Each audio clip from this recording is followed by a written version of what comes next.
बैठ जाओ अनारकली। साहिब आलम।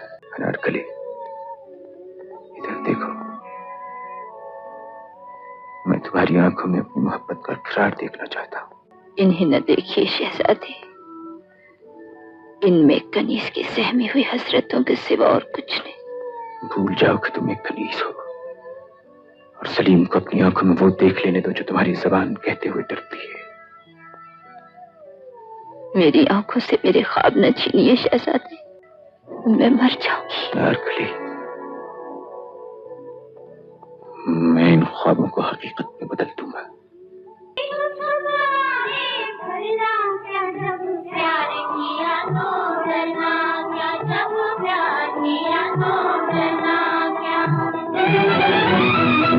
तुम्हारी मौजूदगी नाफरमानी की दलील है।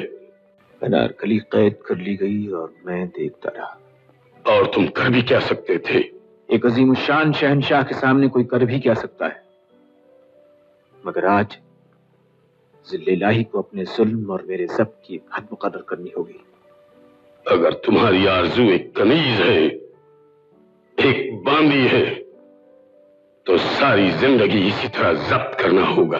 क्या परवरदिगार आलम से आपने मुझे इसीलिए मांगा था कि जिंदगी मुझे मिले और उसके मालिक आप हों, सांसें मेरी हों और दिल की धड़कनों पर आपका कब्जा रहे?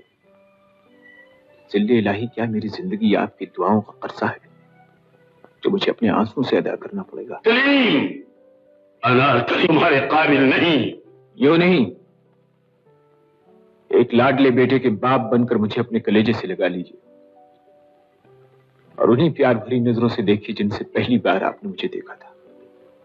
मुझे हिंदुस्तान का शहजादा नहीं, अपना बेटा समझिए, और फिर कहिए कि अनारकली मेरे काबिल नहीं। मोहब्बत हमने माना, जिंदगी बर्बाद करती है। ये क्या कम है कि मर जाने पे दुनिया याद करती है। किसी के इश्क में दुनिया लुटा कर हम भी देखेंगे, आज हाँ हम भी देखेंगे, आज हाँ हम भी देखेंगे, आज हाँ हम भी देखेंगे। बहुत बहुत शुक्रिया प्रीति।